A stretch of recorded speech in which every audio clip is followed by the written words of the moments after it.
So can you give me an example of a system that is rotationally symmetric?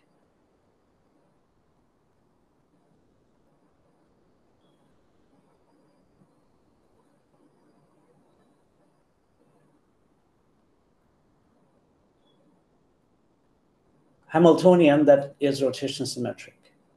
Think mathematically, think physically, I don't care.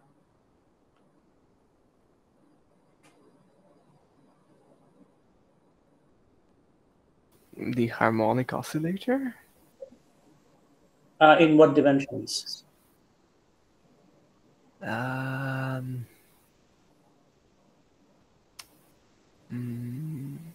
far in the harmonic oscillator that we studied was a one-dimensional thing, right? In one dimension, there aren't rotations, right? So in 3D? Well, it doesn't much. I mean, you are right, but you have to tell me what the potential is, right? So yeah, that's a good idea. So for example, I mean, what Sujot is trying to say is this: H can be, say, p squared by 2m plus half, say, k, x squared plus half. So this is k1, k2, say y squared, sorry, y squared plus half, k3z squared, right? So this is the Hamiltonian of a three-dimensional harmonic oscillator, right?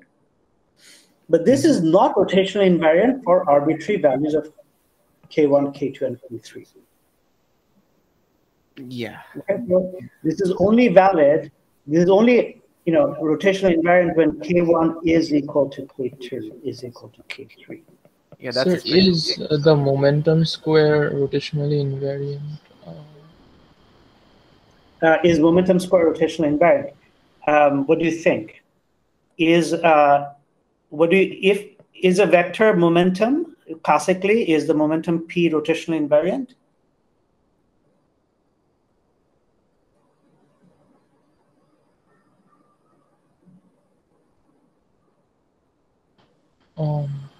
Yes. Classically.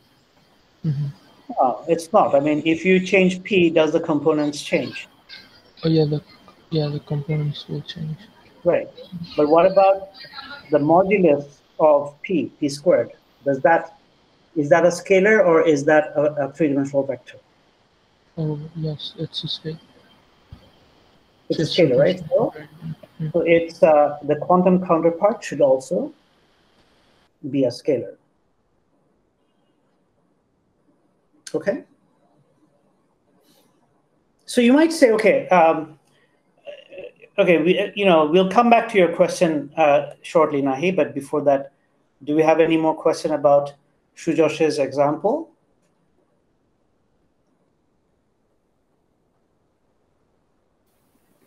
I think I got it. That's why. Okay, so let's come to Nahi's question. So Nahi was saying, p squared classically is an operator which is it's a scalar operator, right? Now Nahi wants to see if this is also quantum mechanically a scalar operator. So what do we have to do to show that it's also quantum mechanically a scalar operator? What does it mean? So p squared is an operator, so we can take its expectation value, right?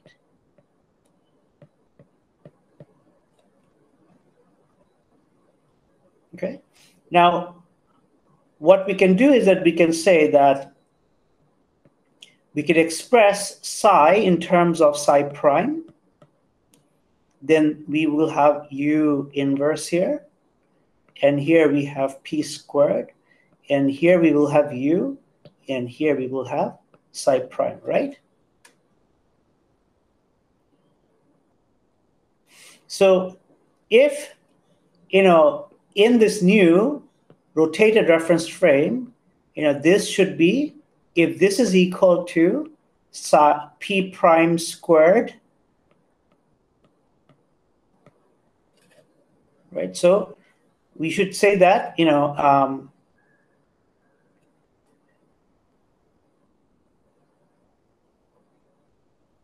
do we expect this to be equal to this, right? In other words, this will basically determine how p prime squared is related to p. Okay, and we will, so we'll discuss more about this kind of stuff, and we'll see that for p prime squared, it is equal to p squared. Okay. And for that, we need to know how the L operators interact with p squared, which is something we want to get to today, but we probably won't because I'm going at a very slow pace, which is good. So the general thing that I wanted to say is that when you make a transformation on your physical system, say you make a rotation or say a translation, etc., what happens is that in general, the state psi is replaced by some other state which is given by some unitary operator acting on this state. And this unitary operator depends on the parameter of rotation, parameter of translation. But similarly, if I have an operator A acting on such states, then under rotation and translation of the system, the operator changes by U dagger A U.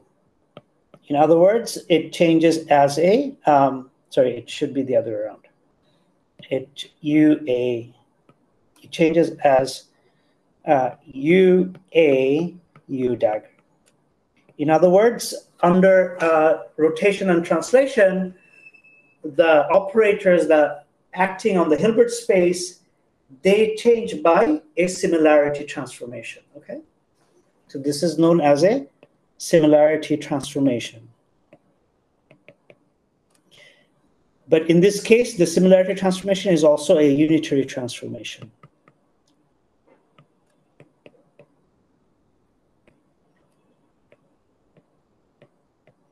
And this comes from this logic that, when you change, a state, it changes like this.